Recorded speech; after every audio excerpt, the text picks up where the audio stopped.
Hi everyone, Kim here. Welcome to week 4 of our virtual retreat on core beliefs, fears, stress, and anxiety. And this week I'm going to be talking about strategies for success in managing stress and anxiety. And I'm going to talk about 3 specific strategies that are very, very helpful in managing stress and anxiety.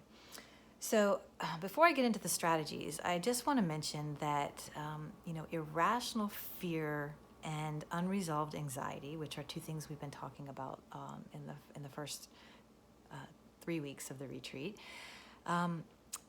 those can both be really formidable and powerful adversaries in our life if we let them. And as we've talked about, they're going to be with us our whole life, starting with the core beliefs. It's a myth that, life should be easy and we don't have fears and core beliefs and anxiety and stress. We are going to have those always. So we're wise if we learn to manage them effectively and learn to kind of dance with them as partners in our life versus trying to wish that they would go away. That's just not realistic. It's not going to happen. It doesn't happen for anyone, right? Sometimes it's easy to believe that other people's lives are peaceful and they don't have all these struggles that we have, and maybe their external life is simpler than ours, but we don't know what's going on in somebody else's inner world. And I have yet to meet anyone who isn't really struggling with the challenges that they're facing in their inner world. All right, so this is true for everybody. So the 3 strategies, the first one is simply learning to get comfortable with uncomfortable feelings and to recognize and acknowledge that this is just part of life, right? Again, it's a myth that we don't have those feelings in our life or that we ever will be completely without those feelings. We simply need to learn how to manage them better. So even horses that look like, if you see them out grazing in a pasture in a herd, it looks like they're peaceful and calm. But the only reason they look peaceful and calm and maybe even feel peaceful and calm is because they work really, really hard as individuals and as a collective herd to reach that place of peace and calm. It's what they work on all day, every day when they're left to their own devices.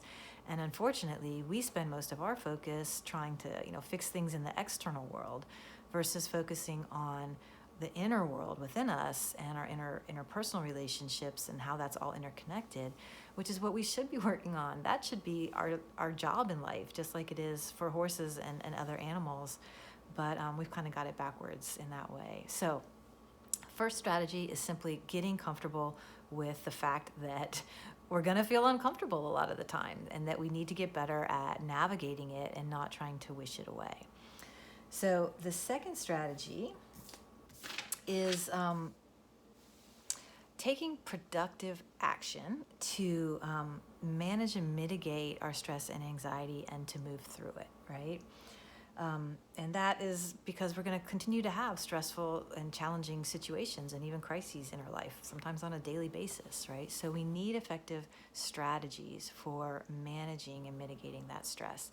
And what we're going to talk about in the exercises in the classroom this week are, the difference between actual self-care strategies that do help us move through that stress and, on with our lives after it and cope with it, versus self-soothing activities and behaviors that are simply strategies that try to distract us from the way that we're feeling, but don't actually do anything to help relieve or mitigate the stress. So big difference there between those 2 different types of activities. So taking action is important, but it needs to be the right kind of action. And then the third strategy is more long-term. It's choosing effective practices and developing a support system, a support team around us that can help us deal with stress and anxiety over the long term in our lives, the bigger picture of that.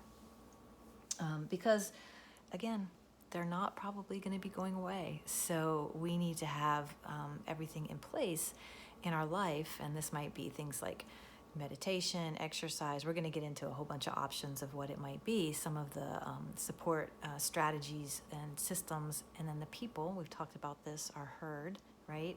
Horses have the same thing. They have their activities that they do, they have their strategies that help them manage their fear and anxiety, and then they have their herd, their safe herd that supports them. So we all need that in our lives for the long term to help us manage our stress and anxiety. So those are things we're going to be working on this week. Look forward to our time in the classroom as always, and talking with you all in the Zoom chat at the end of the week. Thanks.